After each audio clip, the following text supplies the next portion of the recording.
Ladies and gentlemen, please welcome co-founder and CEO, Scott Farquhar.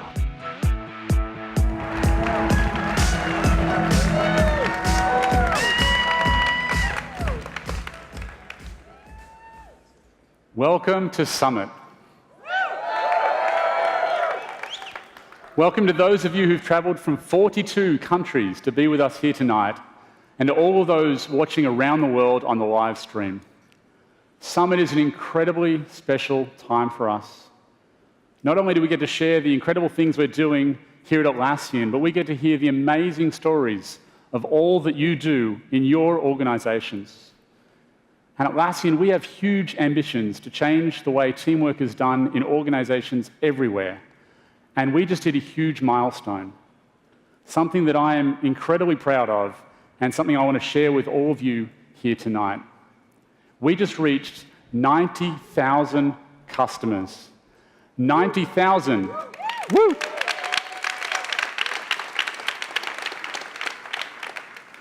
That's 90,000 companies of all shapes and sizes and millions of people using our products around the world. And it couldn't have been possible without all of you. So a huge thank you. Now, Mike and I have been running Atlassian for 15 years, and 90,000 customers is an incredible achievement and something we're really proud of. But when I think about what's possible, when I think about all the teams and companies that we can help and all the ways in which we can help transform teamwork, I believe we're only just getting started. And this year, 2017, has been a transformative year for Atlassian. In January, we welcomed Trello, an amazing product that is insanely popular. Now, not only is it used and loved by millions globally, from Boston to Bangkok, but it's also used by all types of teams, from finance teams to marketing teams and everything in between. Last week, building on the back of everything we've learned building HipChat, we launched Stride, our new team communication platform, built from the ground up to help teams work together more effectively. We built Stride to bring together text, voice, and video, to bring together all the different ways we communicate in one place. And as our ambitions to transform teamwork continue to grow, yesterday we unveiled our new logos and brand identity, which reflect our beliefs and further set us up to achieve our mission. And I'm super excited about all these changes and what they mean for you, our customers. And in tomorrow morning's keynote, my co-founder, Mike Cannon-Brooks, will take you through all these changes in detail. But tonight I wanted to share with you the reasons and beliefs behind these changes. But before I do, I want to share something close to my heart, something I'm really passionate about, which is the Atlassian Foundation. Now, beyond our products, beyond how we want to transform teamwork, we have huge ambitions to make the world a better place through philanthropy. And when Mike and I started Atlassian, we knew we wanted to give back and have a real impact. And today, through our foundation, there are two ways in which we do that. The first is that we give directly. We give away 1% of our employee time, 1% of our products, 1% of our equity and profit directly to charities. With your support through our foundation, our employees have given away more than 23,000 hours worth of their time to not-for-profits. We've done a myriad of projects. We've done everything from build a virtual food bank to redesigning a United Nations website. We've also donated over 54,000 product licenses. That's over $100 million worth of free products to deserving charities and non-profit organizations. We help them achieve their true potential. And we've also donated more than $10 million worth of cash to help provide education for disadvantaged children globally. And tonight, I want to share with you just one child whose life has been transformed with your support. This is Siab, photographed here with her older sister, Rim. They are two of 5 sisters who live in an incredibly poor village in central Cambodia. Their mother died when Siab was just 4, and Rim had to leave school in the 2nd grade and now spends her days hand-picking cashews. for under $1 an hour. Now, Rim can't read or write, but she's determined to have a better life for her younger sister.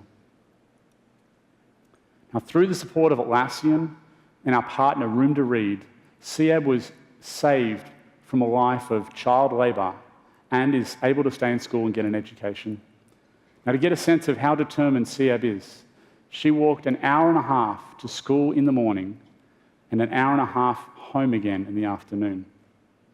Now, we've been able to provide her with classroom materials, books, school uniform, shoes, and we've also been able to provide her with a bike, which has more than halved her 3-hour daily commute. Now, Siab is determined to graduate. She wants to prove to her village and the world that it's possible to escape the poverty cycle that has entrapped her entire family. Now, it's truly an inspiring story, and Siab is an incredible girl. And so far, with your help, Atlassian has been able to help over 260,000 children like Siab to get an education.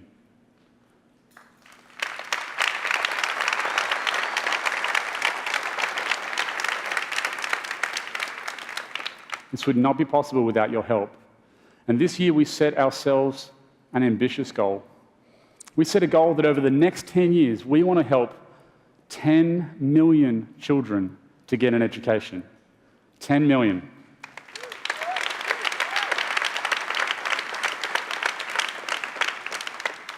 Now, this is a huge and it's a crazy goal, but it's a worthwhile one. And we are teaming up with some incredible partners to make it a reality.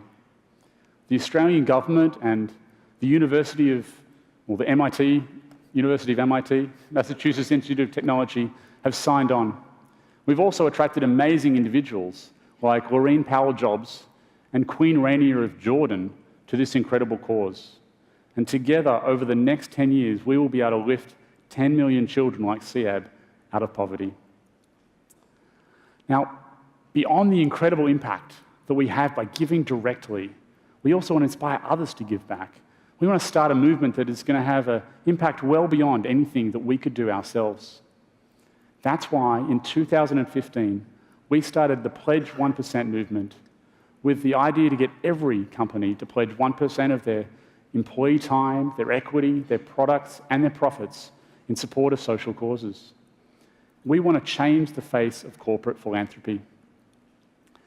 And I'm proud to say that in such a short time, Pledge 1% has been recognized by Fast Company as the #1 most innovative not-for-profit.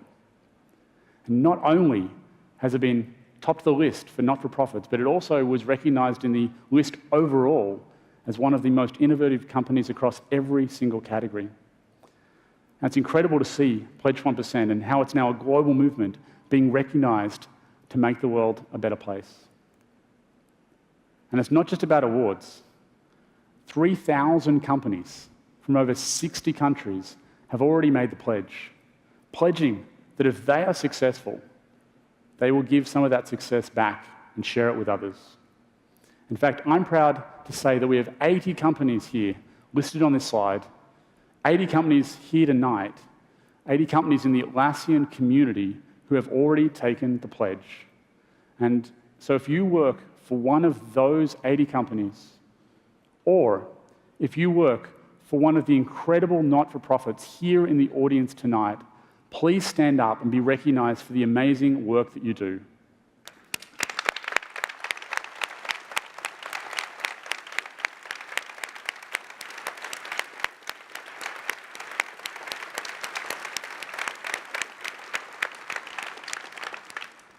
Thank you for the work that you do in helping make the world a better place. Now, at Atlassian, we spend a lot of time thinking about the future of work. And more importantly, though, we think about the future of work, we think about the future of teamwork, because, as you might have guessed, Atlassian is all about teams. We're passionate about teams. Making teams more effective is core to everything that we do. When we went public, we chose team as our stock ticker. We have team written in large letters on the top of our Sydney rooftop, and our staff even go to great lengths and endure the ridicule of strangers in order to spell out team in a public place. Why is that? We believe that teams are the cornerstone of human achievement. It'll be teams that cure cancer. It's going to be teams that colonize Mars. It'll be teams that alleviate global poverty. Now, we believe that the days of the lone genius are dead. And this is true even amongst awards like the Nobel Prizes that have historically celebrated the lone genius.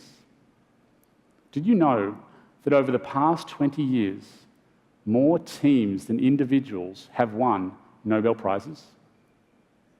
It's going to be teams coming together to solve the problems of the future. And you and I both know that most teams are capable of way more than they currently deliver. But too often they're held back by poor practices or poor tools or poor team culture. And Atlassian's mission is to change all that. Our mission is to unleash the true potential in every team. And as part of this, we're continually looking for and studying high-performance teams. And after 15 years of research, after talking to hundreds of customers and thousands of teams, what if I told you we'd found the perfect team? A team that is scientifically determined the optimal way for every team member to operate at the highest level of efficiency. Now, we've documented this team's attributes, and I want to know how many of the teams in the audience, how many teams in this audience also share these qualities. And so I'm going to read out a list. And as I do, I want each of you to think which of these attributes, which of these qualities apply to your team. Do you have clear processes? Do you have strictly defined and measured outputs? Do you manage risks in order to eliminate variability? Do you have clearly identified and structured roles? Do you have a strong and smart leader? Do you have personalized and customized tools specific for each job? And do you have a stable and unchanging team? All right, thought about it? Hands up if you had all 7 attributes. What about 6? 5? 4? Keep your hands up if... Yep. Looks like many of you are sharing the attributes of this high-performing team. So can you guess where they're from? They're from Amazon or Google, Disney? Or at Southwest Airlines? Well, here they are. It's 120 years ago in Pennsylvania, and this is a team of factory workers who shoveled iron, and they were the subject of a famous experiment in productivity improvement where they transformed the way that they worked. They introduced 8 shovels, each optimized for a particular task. They identified the optimal shoveling weight should be 21 pounds, which allowed them to swing their shovels all day without fatiguing. I don't know about you, but 21 pounds seems like a pretty heavy shovel weight. They scheduled specific rest breaks during the day to keep them energized. And there were dozens of other improvements, and all this optimization nearly quadrupled the efficiency of each worker. Workers went from shoveling 12 tons a day per person to almost 47 tons of shoveling a day per person.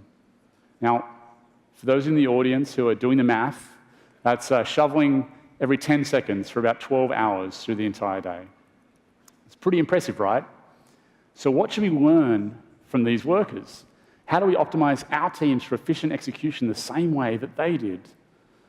Well, the answer is that we absolutely should not do that. Those steelworkers lived in a static and predictable world.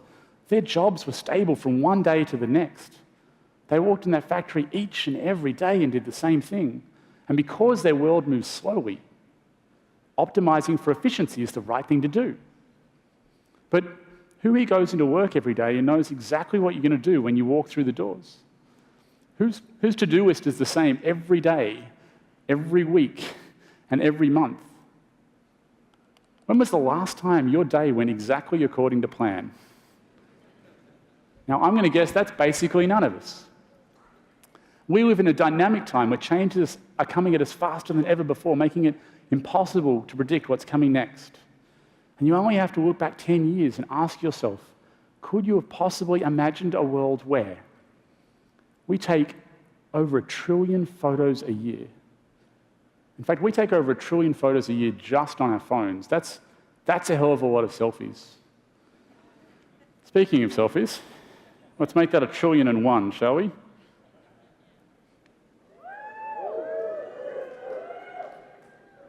All right. What about, could you imagine a world where an anonymous person creates an entirely new class of currency with a value of more than $100 billion, which is more than the market cap of many small countries? Or what about a world where machines are better at recognizing images than we are? Not only can they tell the important differences between labradoodles and fried chicken,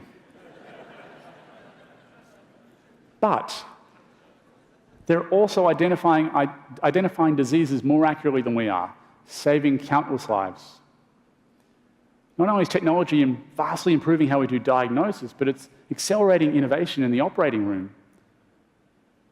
3D printers are now printing organs to help surgeons perform life-saving surgery. So all of these changes would have been impossible to predict 10 years ago, because we live in a truly magical era. And I'm amazed at what is possible today. Now, I'm super excited, and I could spend hours talking about this new world that we live in. But what does it mean for teamwork? Well, it means we can no longer optimize for efficiency. To thrive in today's complex world, we need to adapt. We need to move away from centralized decision-making and instead empower teams, which means that everyone in this audience needs to get better at decision-making. Speed matters. It's not about perfect decisions. It's about quick feedback and learning cycles. We've been indoctrinated to think that variability is a bad thing. It's not. We should embrace the unknown and foster experimentation and learning from failure. The days where the boss is the smartest person in the room are long gone. My team tells me that every single day. Today's teams are composed of specialists that have deep domain expertise, and the best leaders know that their job is to ask questions. Change is coming thick and fast. Teams have to form and build trust quicker than ever before. And do you remember the last time you bit your tongue and you didn't speak up because you didn't want to rock the boat? Rather than avoiding conflict, we should actively seek it. We need to harness the positives that come from creative friction and bring together diverse perspectives and thoughts. So how do we achieve this? How do we move from the management practices that were built in a time when the world was slow and predictable to a world that is amazing but crazily unpredictable? How do we make this change? Now, we at Atlassian have a very distinctive view on this, a view that has been defined by our work with teams over the past 15 years. And we believe the best way to adapt, the way to get the most from teams and from teamwork, is to work open. When teams are open, they build trust faster, they create stronger connections, and they operate at higher speeds. When information flows freely, it provides everyone in the organization with the right context in order to unlock their creative ideas. So how do we be open? Well, first it requires an open way of working, a transparent flow of information. The speed at which an organization can operate is determined by the speed at which information flows from one part to another. Too often information, though, is held in silos. It's hoarded. It's hidden from the people who need it most. We instead need to move to a world where information is open by default. And when information is open by default, when we have an open way of working, teams build trust. Teams can adapt to the changing world, and teams make better decisions. Secondly, we need to embrace an open way of thinking. Do you remember the last time you had a good idea? Like a really good idea? Or at least you thought you did, until you brainstormed it with your team and realized that together you can come up with something far better? That's what happens when we pursue an open way of thinking. When we invite alternative viewpoints and encourage people to challenge directly. When we create safe environments and when we lean into creative conflict, ideas can come from anywhere, and we tap into the creative genius of the entire team. Finally, we need to embrace an open way of being. Too often, people leave half of themselves at home, believing that they need to be someone else at work, that there is like a whole self and there is a work self. Now, the best workplaces, the ones with low attrition, the ones that win awards, the ones that are truly doing innovative work, these workplaces create space for people to bring their whole selves to work. They invite diversity of thought and opinion, and they create opportunities for everyone's voice to be heard. When everyone in an organization feels empowered to bring their authentic selves to work, that's when you truly unleash the potential of your team. Now, openness is not a new concept for us at Atlassian. It's part of our DNA. And in fact, if you go to any of our offices, you'll see that one of our core values is open company, no bullshit, something we hang proudly for all to see. But this belief doesn't just live on a poster. It's central to our company and our culture. It's central to how we work and how we build our own teams. And of course, it's central to the products we create and how they allow you to work open in your teams. Over the years, you've told us that introducing Confluence has allowed you to open work up by collecting ideas from everywhere and empowering your teams to make informed decisions. You've told us that Jira has helped your teams move faster by allowing you to provide an open and transparent way to track projects. And we know that when you form new teams, you use Trello to help align quickly and hit the ground running. Now, in the keynote tomorrow morning, my co-founder, Mike Cannon-Brooks, is going to take you through how our software helps your teams work open. But we know software and products is not enough. You also need practices. You need tangible, concrete ways of working open in your organization. And at Atlassian, we experiment, we test, and we openly share our practices so that everyone can learn from them and adopt what works. We've developed team health monitors and team playbooks that you can take home and use today in your organizations. And this week at Summit, on Thursday morning, we're going to have a question and answer session. So Mike and I will be answering all and any questions that you have, including questions about the practices we use at Atlassian. Now, software and practices, they're a must-have. But they don't count for much if not for the people like yourself in this audience, both here and watching around the world, who come in every day and advocate for change. It's the people, it's the champions, all of you who are trailblazers in this new way of working. Now, we know trailblazing isn't easy, and we're here to help. In fact, sometimes when you're working open, it can go against the natural norms of social etiquette. That speaking your mind and what you're thinking is the opposite of what we've been taught as children. And I know that that is something I've personally struggled with over the years, is giving feedback, knowing that giving feedback will help someone, but it's something they may not want to hear. And I'm sure many of the audience probably experience the same thing. So that's why today we've invited the author of the book, Radical Candor, Kim Scott, to discuss the benefits of building a more open and connected organization with the power of candid feedback. Please join me in welcoming to the stage Kim Scott.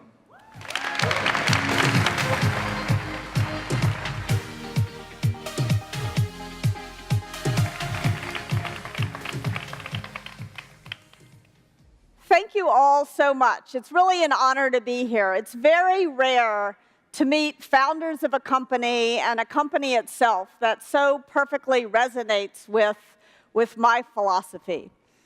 And for me, Atlassian is one of those companies. What I want to do today is describe a really simple idea to you, which if you can put it into practice, and you can starting right now, It will help you build bullshit-free zones of your own. It'll help you do the very best work of your lives. And most importantly of all, it'll help you build the best relationships of your career. To explain what I mean by radical candor, I want to start by telling you a simple story about a time when my boss criticized me. I had just joined Google, and I had to give a presentation to Google's founders and the CEO. And I walked into the room, and there's Sergey Brin in toe shoes on an elliptical trainer in one corner, and Eric Schmidt so deep in his email in the other corner, it's like his brain has been connected to his computer. And so, like any normal person in this situation, I felt a little bit nervous. How in the world was I going to get these people's attention? Luckily for me, the business that I was leading, AdSense, was on fire. And when I said how many new customers we had added over the last couple of months, Eric's head pops up out of his computer. What did you say? What do you need? Do you need more engineers? Do you need more marketing dollars? So I'm feeling like the meeting went pretty well. In fact, I'm feeling like a genius. Now, as I left the meeting, I passed my boss, who was Sheryl Sandberg, and I'm expecting a high five or a pat on the back or something, and instead she says to me, "Why don't you walk back to my office with me?" And I thought, oh boy, I screwed something up, and I'm sure I'm about to hear what it is. And so I started off with her nervously, and eventually she said to me, "You know, you said a lot in there. Were you aware of it?" And I sort of breathed a huge sigh of relief, and I made a brush-off gesture with my hand. And I said, "Yeah, I know, it's a verbal tic. It's no big deal, really." And then she said to me, "I know this great coach. Google would pay for it. Would you like an introduction?" And I sort of made this brush-off gesture again with my hand. I said, "No, didn't you hear about all those customers? I'm busy." And Sheryl stopped. She looked right at me, and she said, "I can see when you do that thing with your hand that I'm going to have to be a lot more direct with you.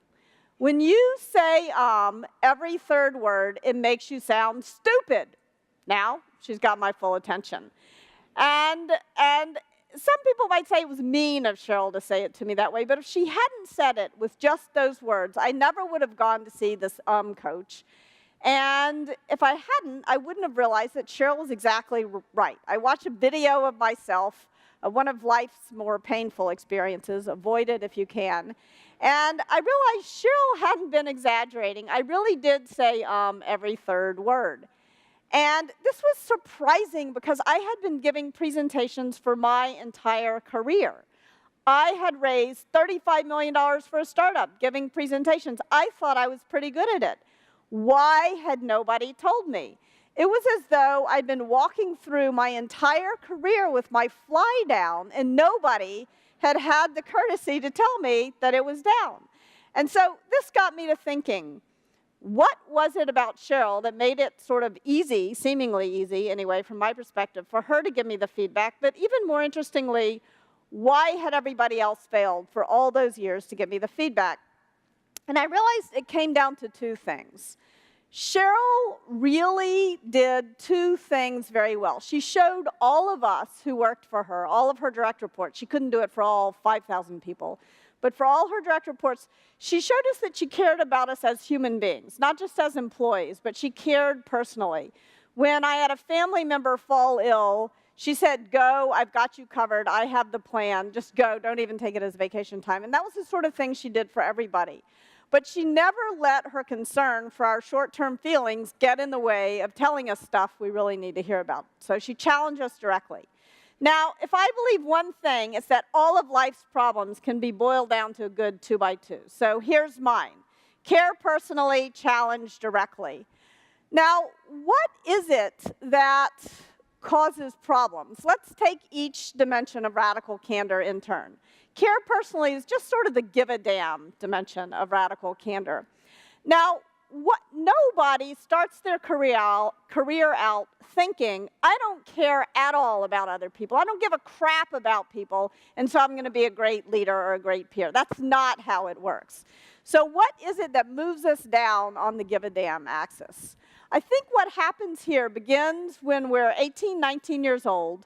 We're right at that moment in our lives when our egos are very fragile, but our personas are beginning to solidify. And right at this moment, somebody comes along and says, be professional.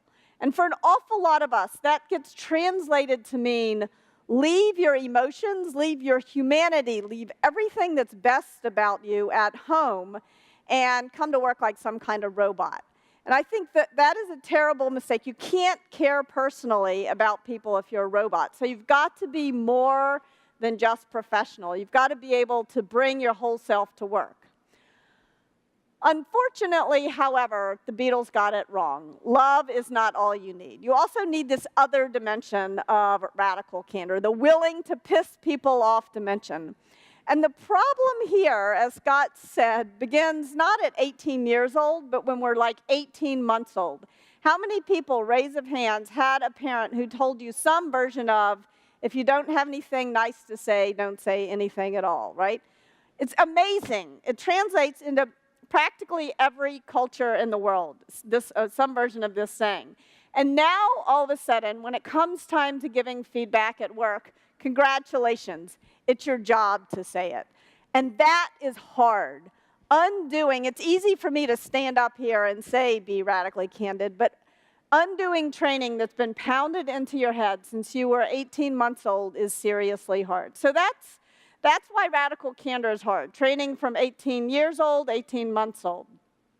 Now, one of the things that I have done to make it a little bit easier is to name what happens, to think clearly about what happens when we fail on one dimension or the other.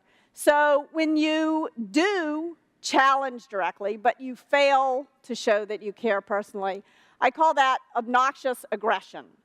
There's a technical term for this. This is also called the asshole quadrant.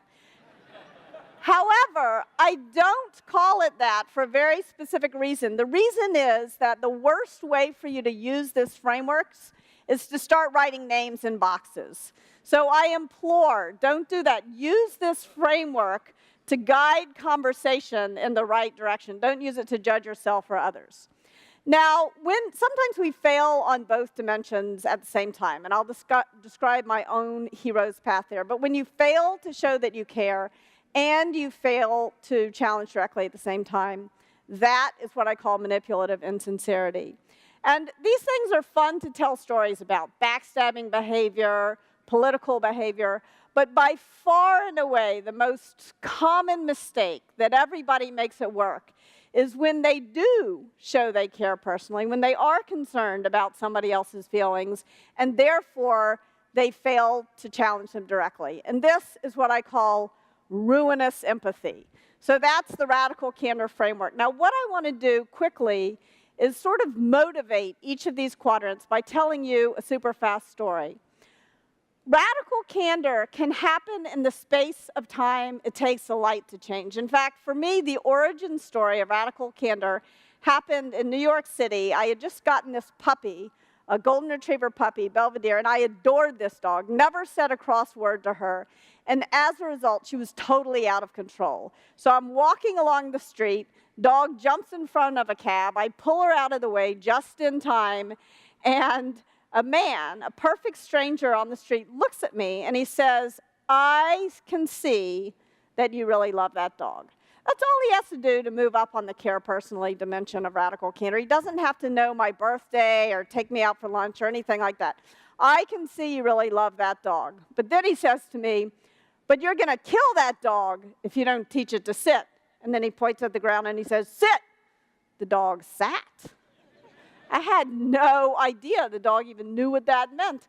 And I kind of look at this guy in amazement, and he says to me, it's not mean, it's clear. And then the light changed, and he walked off, leaving me with words to live by, right? It's not mean, it's clear. So that's radical candor. Now, obnoxious aggression. I will assert for the record that I am not usually a jerk, but I do sometimes behave like one.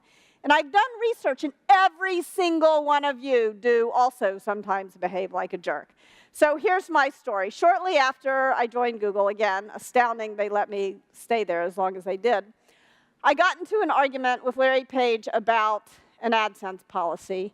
And I sent an email to him and 30 other people saying, Larry claims he wants to organize all the world's information, But if it'll make us a buck, he's willing to create clutter sites that muddle the world's information. Not my most politically astute moment, right? Why did I do that? It's worth thinking about it for a second, because a lot of people make the same mistake. I did it because I believe, like a lot of you do too, that there's a special place in hell for people who kiss up and kick down. But that doesn't mean that doing the exact opposite is such a brilliant move either. Caring personally is something you owe to everybody who you work with, regardless of their position. So that was my crime. Now, the cover-up is always worse than the crime. What happens next? This is my hero's journey to manipulative insincerity. So what happened next was that I moved the wrong direction on the challenge directly dimension instead of moving the right direction on the care personally dimension of Radical Candor. A friend of mine called me up and said, "Why did you send that email? That was incredibly obnoxious." And I realized indeed it was. So the next time I saw Larry, I said to him, "Larry, I'm really sorry about that. I realized that I was wrong, you were right. Sorry about that email." Two problems. First problem, I was lying. I didn't actually think I was wrong. And we do this all the time. When we piss somebody off, we sort of lie and say, "Oh, no, I didn't really mean what I said," when we usually do. And a real apology would have been a good idea, but a lie is a bad idea. And the second problem was that, of course, he knew I was lying. He's got a pretty good BS meter. And he kind of looked at me like I was a pigeon that pooped on his shoulder. Guy sitting next to me patted me on the back. He likes it better when you challenge him. So don't make that mistake when you find yourself in the obnoxious. Go the right way on care personally. Now, in order to explain ruinous empathy to you, I'm going to tell you a story about what was possibly the worst moment of my entire career. I had hired this guy, we'll call him Bob, and I liked Bob a lot. He was smart, he was funny, he was charming. He would do stuff like we were at a manager offsite, playing one of those endless get-to-know-you games that everybody hates, but nobody dares to admit that they hate. And Bob finally sort of called BS on this, and he said, "I've got this great idea, and it'll be really fast." We're all down with his great idea. We're just going to go around the table and confess what candy our parents used when potty training us. Weird, but fast. We did it, and then for the next 10 months, every time there's a tense moment in a meeting, Bob would whip out just the right piece of candy for the right person at the right moment. So anyway, we liked Bob. We found this quirky but charming. One problem with Bob. He was doing terrible work, absolutely atrocious work. It was puzzling. I couldn't understand because he had this amazing resume. I learned later the problem was Bob was smoking pot in the bathroom 2 or 3 times a day, but maybe explained all that candy. But anyway, I didn't know any of that at the time. I just was puzzled. What is going on with Bob? And so Bob would hand work into me, shame in his eyes, and instead of telling him it wasn't nearly good enough, I would say to Bob, "This is a great start. You're so smart. We all love working with you. Maybe you could make it a little better." Of course, he never did. And this went on for 10 months, and eventually the inevitable happened. And I realized that if I didn't fire Bob, I was going to lose half my team because they were all having to cover for him all the time. So I sat down to have a conversation with Bob, which I should have started 10 months previously. And when I had finished, he pushed the chair back from the table. He looked me right in the eye, and he said, "Why didn't you tell me?" And as that question is going around in my head with no good answer, he looked at me again, and he said, "Why didn't anyone tell me? I thought you all cared about me." And now I realize that I have failed Bob in a bunch of different ways. I failed to solicit feedback from him. I didn't know what was going well, but more importantly, I didn't know what was going badly from his perspective. Maybe I was doing something that was driving him so crazy he was forced to toke up in the bathroom. But I don't know, and I never will, because I didn't ask him to give me feedback. I also failed to give him feedback. The kind of praise I gave him was really just a head fake. It was not meaningful. And I failed to tell him when his work wasn't nearly good enough. And perhaps worst of all, I failed to create the kind of environment in which everyone would tell Bob what was really good about what he did and when he was going off the rails. And because I had failed Bob in all of these different ways, he's now getting fired because of it. And yet, it was too late to save Bob. Even Bob at this point agreed he should go. All I could do in that moment was make myself a really solemn promise that I would never make that mistake again, and that I would do everything in my power to help other people avoid making that mistake.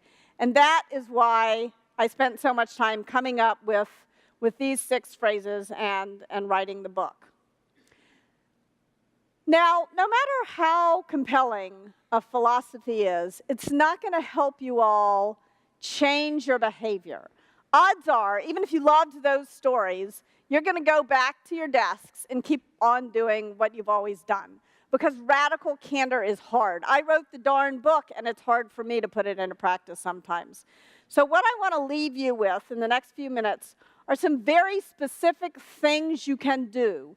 Things you can do right away that will cost you nothing and that won't take too much time. But they will take some emotional commitment and energy.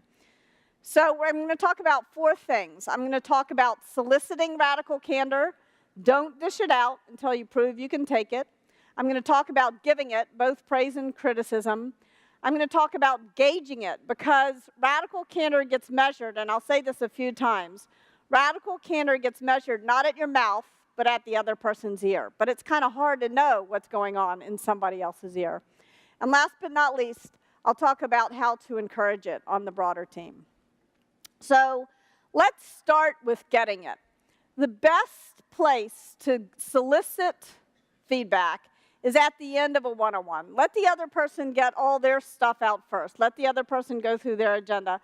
But at the end of a one-on-one, and by the way, another good place and time to solicit feedback is, and this is counterintuitive, is when someone is really mad at you. They're most likely to tell you, you're trying to avoid them, but don't. Go for it. When they're really mad at you, they're more likely to tell you the truth. Use that emotional energy. And the first thing you need to do when you want to solicit feedback is you need to come up with a question. You need a go-to question. And you can all pull out a piece of paper right now and write one down. Now, the question cannot be, do you have any feedback for me? Because I can already tell you what the answer is. Oh, no, everything's great. So you got to figure out how you're going to ask. One of the questions that I like to use is there anything that I could do or stop doing that would make it easier to work with me? However, a friend of mine, Krista Quarles, the CEO of OpenTable, said I could never imagine uttering those words. The question that I like to use is, tell me why I'm smoking crack. So there's a lot of different ways to ask the same thing. You've got to find the way that falls trippingly off your tongue. Andy Grove, the CEO of Intel, once told me that what he liked to do is at the end of a one-on-one, he would say, there's one more thing. And I looked at him and I said, did you steal that from Steve Jobs' keynotes? And he kind of growled and he said, no, we both took it from Columbo, the detective show. So you can get your go-to question from anywhere, but it's got to be a question that you can imagine asking. So have your question. Next, you want to embrace the discomfort. Simplest way to embrace the discomfort, this is really fast and totally free. Shut your mouth, count to 6. I only made it to 3 just there. 6 is a long time. Almost nobody can endure that much silence. They'll tell you something. Next, having dragged this person out on an emotional and conversational limb they never wanted to be on, you want to listen with the intent to understand, not to respond. You can't get defensive. But it's not enough not to throw a chair at somebody who criticizes you. You really want to reward the candor. So that's soliciting feedback. Next, giving feedback.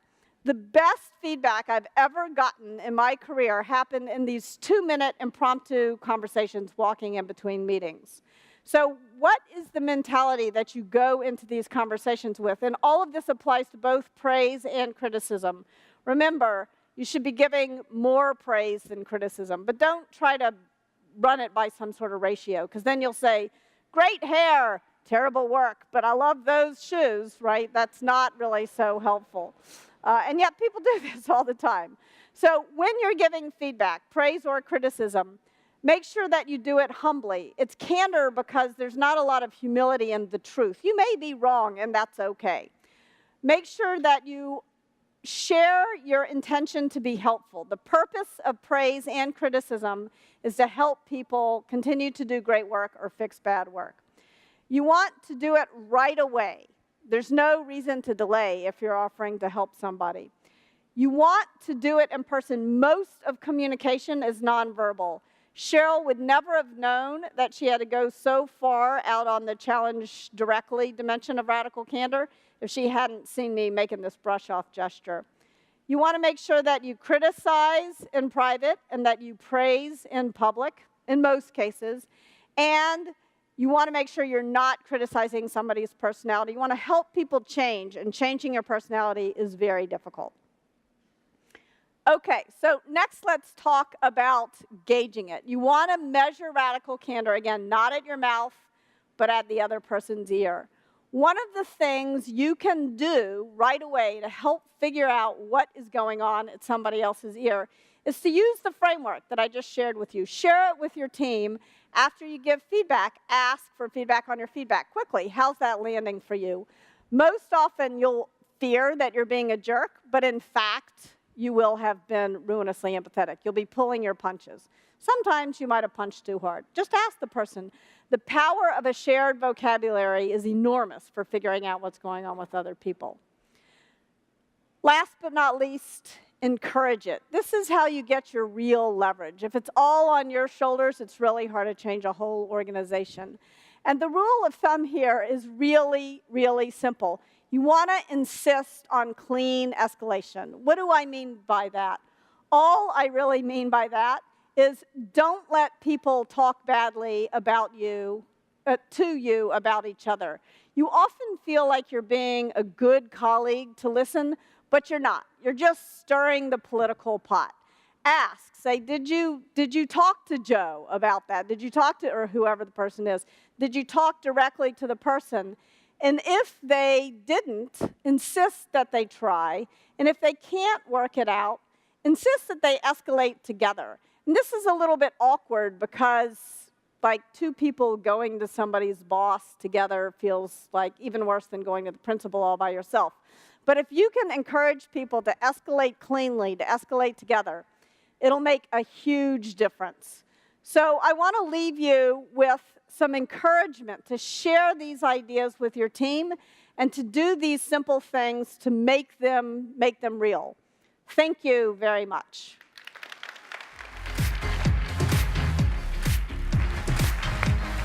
Is that okay? Yeah, get some feedback? Thank you, Kim. Thank you. That was really useful for me. Have a seat. Thanks. I know personally, actually, I had a person who reported to me, Jane, for a few years. And when Jane came to me, she was a high performer. And so I made the mistake, there are a few little edge things that I thought I should give feedback on, but I didn't because high performer, right. It's in the wash. And, as a fast growth company like Atlassian, people need to grow every year. They can't even stay static. They kind of, there's a growth the bar trajectory. is rising and rising fast. Yeah, and so over a long period of time, Jane couldn't keep up in the role, and I think I was probably in that ruinous empathetic bucket where... Because you like Jane. Jane was great and a high performer, and so I think the combination of that meant that I didn't give her the feedback she needed, and if I had, she'd probably be still in the role today, but instead she's had to move on to other things. So this is really important to me, and I think hopefully important to people in the audience in how to be open inside your organizations. I'll ask you a few questions for a few minutes, and my first one is, are we going to see people here are high achievers? Are they going to go back to their work and there's going to be a flurry of feedback?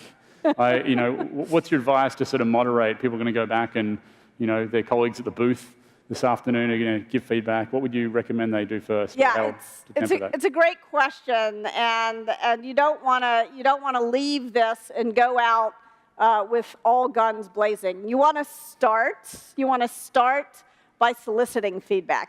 And you'll get a couple of things if you start by soliciting feedback. One of the most important is that you lead by example. You show people how helpful it is when they give you feedback, and then that makes them more receptive to hearing about it. And then when it comes time, having solicited some feedback, acted on it, hopefully rewarded the candor, you want to then focus on the good stuff. Like, we all fail very often to share with our colleagues what we appreciate about them. A funny story, again, about Andy Grove. He said somebody marched into his cube late at night and nailed a plaque to the wall that said, "Say something nice." And he realized he was failing to give enough praise and that it actually matters. So you want to make sure that you're focusing on the good stuff before you then offer some criticism. I think that if you really want to go full bore, if you want to go, that's kind of the subtle way of doing it, starting. If you want to go full bore, though, the best thing you can do is to share the ideas with your team. Explain to them the framework. You can change the words if you want to, but just remember, I spent 3 months doing nothing but thinking about those 6 phrases, so work on it if you change them. You don't have to use my words, though. Share the framework. You can share my stories if you want, but the truth is, to your teams, my stories are not really going to have a lot of meaning. Share your stories, like you just did around this employee. What's your story? What's the feedback that you got in your career? And it doesn't have to be any dramatic thing. I mean, the thing was not that big of a deal, really. But what's the feedback that you got in your career that made a big difference? Why were you grateful for it? And also share a time when you failed to give somebody feedback, and then they suffered. And if you share that with your team, they will understand the spirit of Radical Candor and why you're starting to have more of these little conversations. And you share examples from tech companies like Apple or Google, but every company is different, and many people don't work at a company that has Google's open culture. Yeah. How do you work with that? How do you work in a company that may have a very different culture to giving feedback, or where feedback is relegated to the annual performance review cycle? Yeah, a lot of companies have what I call feedback debt. There's technical debt, there's also feedback debt. And we suffer from that. One of the things I like to say about Radical Candor is that it's universally human. There's no culture in the world, either company culture or country culture, that doesn't value love and truth. And that's really fundamentally what we're talking about here. But these things get expressed very differently in different places. So I once was managing a team in Tel Aviv and a team in Tokyo. And believe me, Radical Candor sounded very different in Tokyo than it did in Tel Aviv. In fact, with the team in Tokyo, I called it polite persistence, not radical candor. But if I had used that kind of vocabulary with the team in Tel Aviv, they would have thought I was being condescending to talk about being polite. So you've got to understand the culture in which you're operating and also the individuals you're talking to. When Cheryl said to me, "It makes you sound stupid when you say every third word," she never would have said it that way to most of the other people on her team, but she could see that I was a little more bullheaded than most, and she had to work a little harder to get through to me. So no matter what your culture is, remember that Radical Candor gets measured not at your mouth, but at the other person's ear, and meet people where they are. But start pushing, keep pushing and challenging. Does that help? Yeah, and you mentioned then that it's in the receiver, which means that doing it in person is way better. How do you deal with distributed teams? People, we at Atlassian have teams in countries around the world, as does people in this audience. How do you deal with people where you don't sit next to them and you have 2 minutes every day? It's way harder. I had an experience where I was pregnant with twins and managing teams in 10 different countries. And I talked to my doctor about, I was short, old, and pregnant with twins, right? So it was a hard situation. I was like, talked to her about traveling, because I was very dependent on this in-person. And she said, well, what's more important, these business trips or the hearts and lungs of your children? So I decided I was going to have to learn some new tricks. And as important as the teams were, the hearts and lungs won. So what I did was a few things. One, I learned that it was much more effective with remote teams that I wasn't meeting with in person Instead of having once a week an hour-long one-on-one, I would have 3 20-minute one-on-ones throughout the course of the week. And on the days when I didn't have a one-on-one, I would make sure to have a regular check-in. I would pick up the phone and I would use a video call. By the way, so rule number 2 is there's a hierarchy of mediums. And I found that with video, I could get kind of 50–60% fidelity. And you have a product that's going to help people. We do, yeah. Videos. Thank you for that. Yeah, So good product plug. Yeah. I have a book you can buy too, as long as you're buying things. So anyway, it was really important to be disciplined about using video. Video is best. A phone call is second best. Email is third best, and text is usually worst. For the same reason you tell your teenagers not to break up over text, like don't give feedback over text.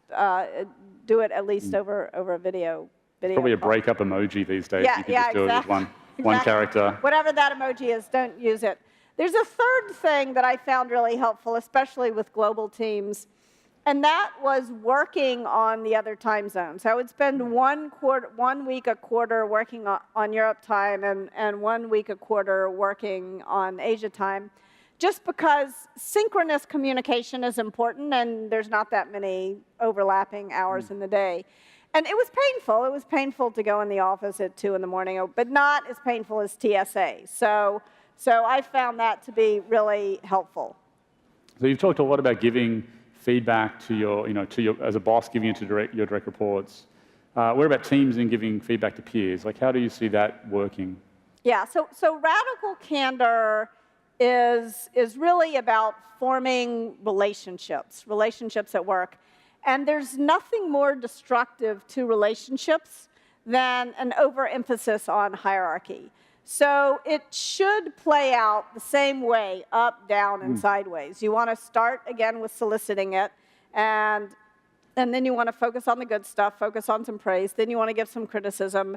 And I want to reiterate this clean escalation point with peers, because when one of your peers comes to you complaining about another peer, it is really tempting to listen. And it feels like you're being a good colleague to listen. It feels good. And it feels good to empathize with them and to say, yes, so-and-so is a total jerk. All you're doing is stirring the political pot, and you're going to make it harder to build trust on that team if you do that. If you simply say, I know it's a pain, I understand it's hard, but go talk to this person directly. I can't fix the problem. The only person who can fix a problem is the person you have a problem with. It sounds so simple, and yet it's hard to do. Does that make sense? It does, it does. Look, Kim, it's been incredible here. I appreciate you coming down to our summit and sharing your wisdom with us. So everyone, please, let's hear it for Kim Scott. Thank you. Thanks a lot.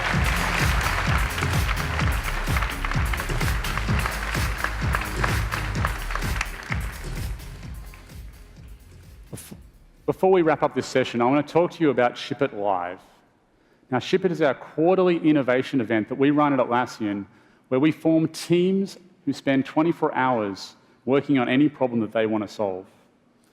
Now, it's been an integral part of Atlassian's culture of innovation, and in a few weeks, we'll be holding our 40th Ship It, our 40th quarterly innovation event. Now, every year we do a mini live Ship It here at Summit, but this year we're going to try something new and, quite honestly, something more than a little bit crazy. So to tell you all about Ship It Live, let me welcome the head of R&D and Work Futurist, Don Price.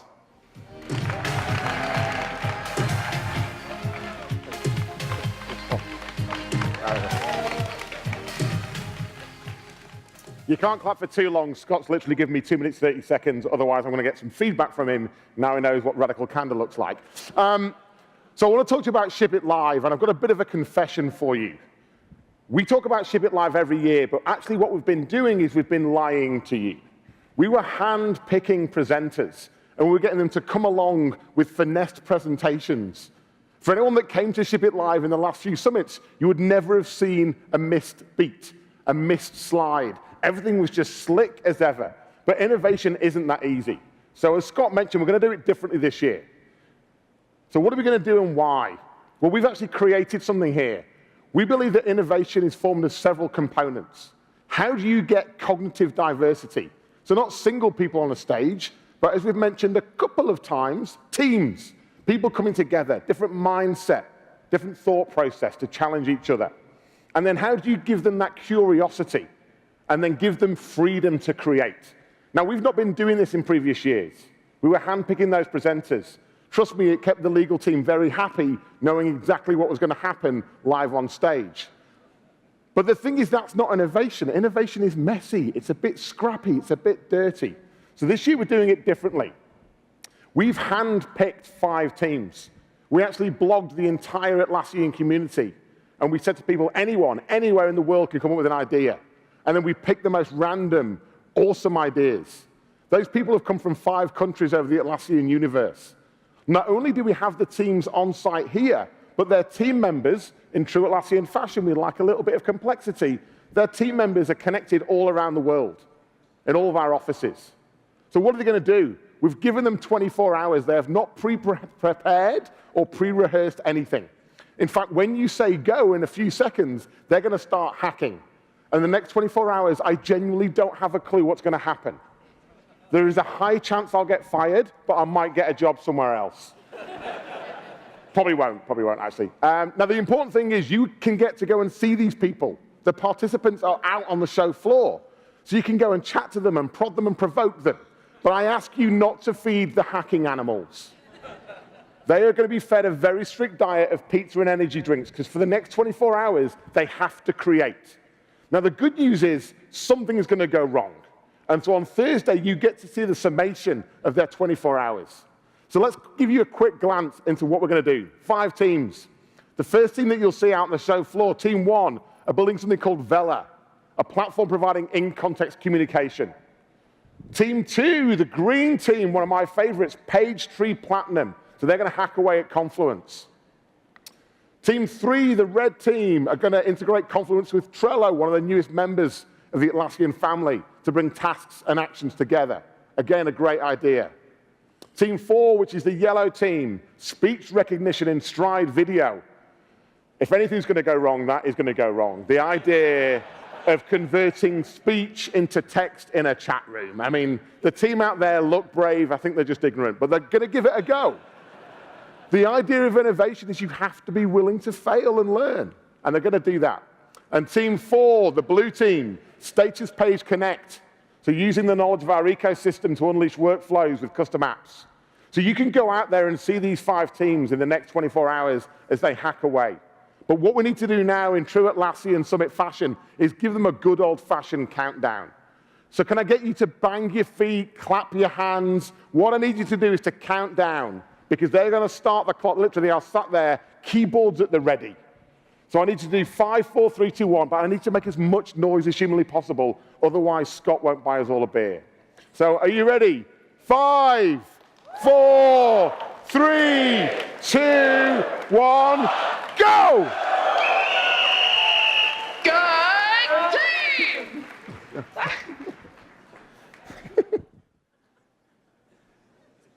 That is cheesy. All right. We're going to do some live crosses through the conference. It's going to be interesting, and you'll get to see real shipping innovation over the next few days. Thanks, Dom. Look, in the spirit of being open, as I previously mentioned, Mike and I are going to be answering your questions live on stage on Thursday morning. Now, in previous years, we've chosen the questions, but this year, we want to know what's on your mind. So please submit your questions via your laptop or your mobile phone at atlassian.com/ask, and we'll be taking those questions through to about this time tomorrow, and then we'll be answering on Thursday morning. And so from Mike and I, thank you, enjoy the rest of Summit, and please keep doing amazing things.